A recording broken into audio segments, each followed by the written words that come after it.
ಇವತ್ತು ಏನು ಇಲ್ಲಿ ಮಾರಪ್ಪಗಡ ಮನೆ ಬಸ್ ಸ್ಟಾಪ್ ಹತ್ರ ಗಣೇಶ ದೇವಸ್ಥಾನದಲ್ಲಿ ಹೋಮ ಹವನಗಳು ನಮ್ಮ ಶ್ರೀಯುತ ಶಿವಶಂಕರ್ ಅವರ ನೇತೃತ್ವದಲ್ಲಿ ಮಾಡಿದ್ದಾರೆ.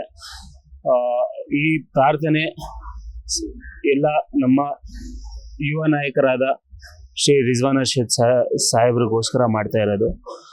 ಶಿವಾಜಿನಗರ್ನ ಇವತ್ತು ತುಂಬಾ ಒಳ್ಳೆ ರೀತಿಯಲ್ಲಿ ಡೆವಲಪ್ಮೆಂಟ್ ಮಾಡಿದ್ದಾರೆ. ಸೊ ಮುಂದೆ ಬರುವ ದಿನಗಳಲ್ಲಿ ನಮ್ಮ ರಾಜ್ಯ ಸರ್ಕಾರ ಅವ್ರನ್ನ ಸಚಿವರನ್ನಾಗಿ ಮಾಡಬೇಕು. ಯುವಕರಿದ್ದಾರೆ, ಒಳ್ಳೆ ಕೆಲಸ ಮಾಡೋ ಥಾಟ್ಸ್ ಇದೆ, ಎಲ್ಲರಿಗೂ ಒಂದು ಮುಂದೆ ತರುವ ಒಂದು ಛಲ ಇದೆ. ಸೊ ಅದಕ್ಕೆ ನಾವೆಲ್ಲ ಇಲ್ಲಿ ಪ್ರಾರ್ಥನೆ ಮಾಡಕ್ಕೆ ಎಲ್ಲರೂ ಸೇರಿದ್ದೀವಿ. ಅವ್ರಿಗೆ ನಮ್ಮ ರಾಜ್ಯದ KPCC ಪ್ರೆಸಿಡೆಂಟ್ ಆದಂತ BK ಹರಿಪ್ರಸಾದ್ ಅವ್ರಿಗೆ ಮತ್ತೆ ನಮ್ಮ ಸನ್ಮಾನ್ಯ DK ಶಿವಕುಮಾರ್ ಅವ್ರಿಗೆ ನಮ್ಮ ಮನವಿ, ನಮ್ಮೆಲ್ಲರ ಪರವಾಗಿ ಇವತ್ತು ಅವ್ರಿಗೆ ಸಚಿವ ಸ್ಥಾನ ನೀಡಬೇಕೆಂದು ನಾವು ಆಗ್ರಹಿಸ್ತಿದ್ದೀವಿ. ಇವತ್ತು ಏನು ಇಲ್ಲಿ ಮಾರಪ್ಪಗಡ ಮನೆ ಬಸ್ ಸ್ಟಾಪ್ ಹತ್ರ ಗಣೇಶ ದೇವಸ್ಥಾನದಲ್ಲಿ ಹೋಮ ಹವನಗಳು ನಮ್ಮ ಶ್ರೀಯುತ ಶಿವಶಂಕರ್ ಅವರ ನೇತೃತ್ವದಲ್ಲಿ ಮಾಡಿದ್ದಾರೆ.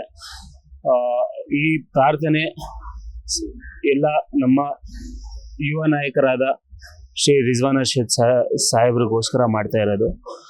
ಶಿವಾಜಿನಗರ್ನ ಇವತ್ತು ತುಂಬಾ ಒಳ್ಳೆ ರೀತಿಯಲ್ಲಿ ಡೆವಲಪ್ಮೆಂಟ್ ಮಾಡಿದ್ದಾರೆ. ಸೊ ಮುಂದೆ ಬರುವ ದಿನಗಳಲ್ಲಿ ನಮ್ಮ ರಾಜ್ಯ ಸರ್ಕಾರ ಅವ್ರನ್ನ ಸಚಿವರನ್ನಾಗಿ ಮಾಡಬೇಕು.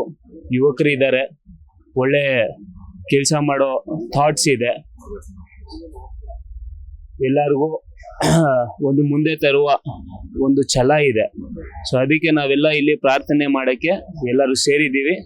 ಅವ್ರಿಗೆ ನಮ್ಮ ರಾಜ್ಯದ KPCC ಪ್ರೆಸಿಡೆಂಟ್ ಆದಂತ BK ಹರಿಪ್ರಸಾದ್ ಅವ್ರಿಗೆ ಮತ್ತೆ ನಮ್ಮ ಸನ್ಮಾನ್ಯ DK ಶಿವಕುಮಾರ್ ಅವ್ರಿಗೆ ನಮ್ಮ ಮನವಿ, ನಮ್ಮೆಲ್ಲರ ಪರವಾಗಿ ಇವತ್ತು ಅವ್ರಿಗೆ ಸಚಿವ ಸ್ಥಾನ ನೀಡಬೇಕೆಂದು ನಾವು ಆಗ್ರಹಿಸ್ತಿದ್ದೀವಿ.